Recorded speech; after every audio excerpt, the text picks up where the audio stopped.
So ito na po yung nagtimbang ng mga almost 1 kilo. Yung malaki dyan is 1 and 1/2 and 1 and 1/4. So ito.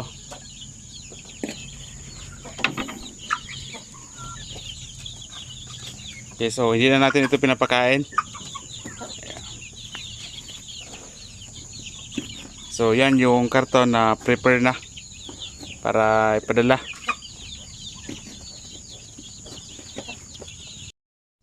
So bali yung nandito ay kinukuha ko na kanina yung na umabot na yung 1 kilo para yan binibili at ginagawa siyang personal na konsumo.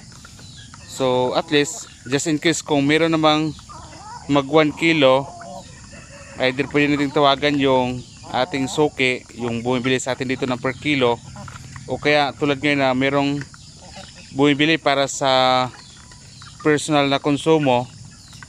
So at least meron tayong maibigay.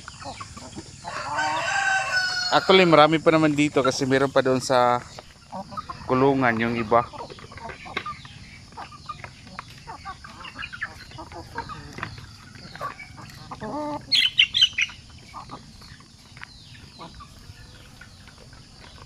Natimbang ko na kahapon yung 5, yung iba 1 and 1/2, 1 and 1/4, merong to be exact na 1 kilo talaga.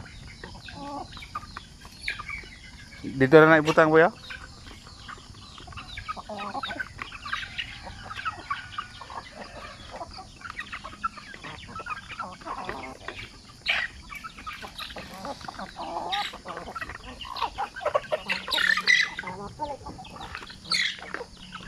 Mga next month lahat itong pinakawalan ko mag 1 kilo na ito sigurado, kasi nasa mga 10 weeks lang sila ay sa aking observation dito maging 1 kilo na po yung ating mga basilan.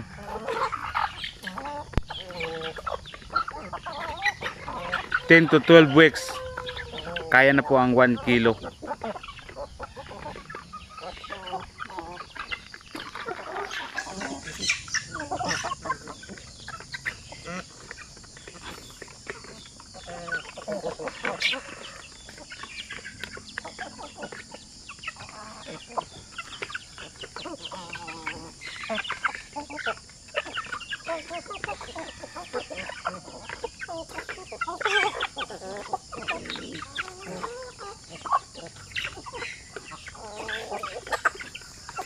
Yan o, simula na silang dumami yung ating mga manok. Sagdahin na lang nila boy eh.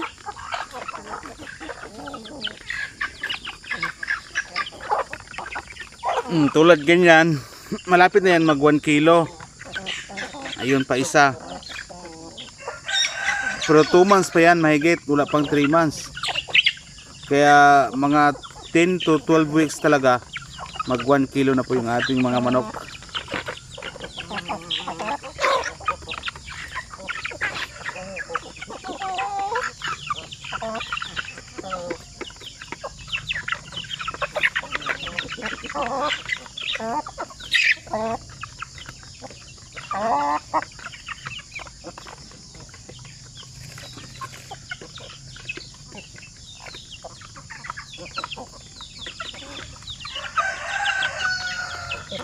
Yan o, ang feeds ay madali po nila maubos kasi sobrang dami na po nila.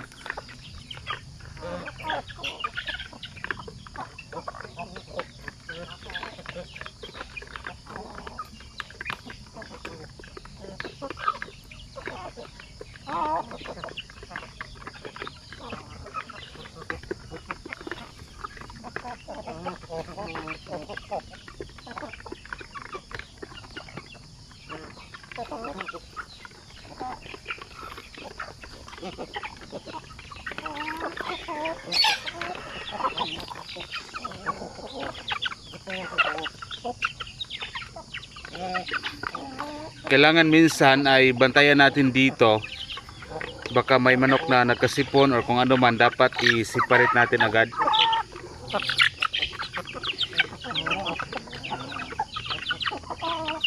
Kasi hindi pwedeng ihalo yung mga manok dito na may ano, may hindi magandang kondisyon.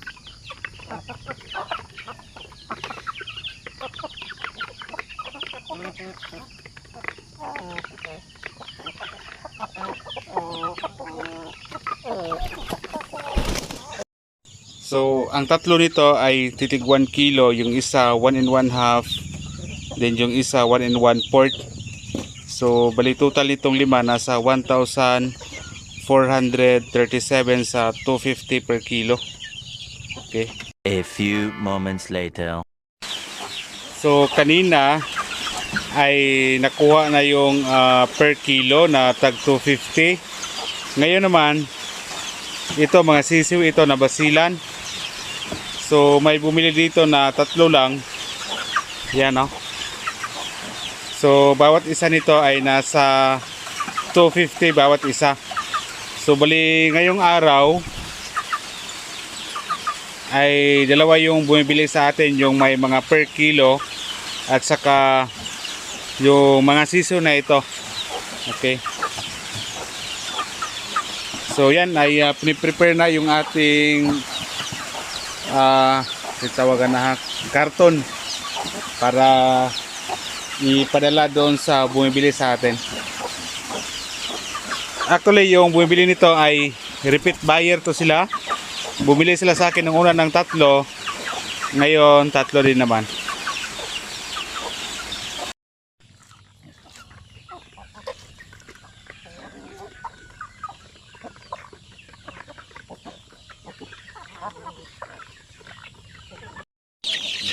Sila. Grabe yung kaon eh.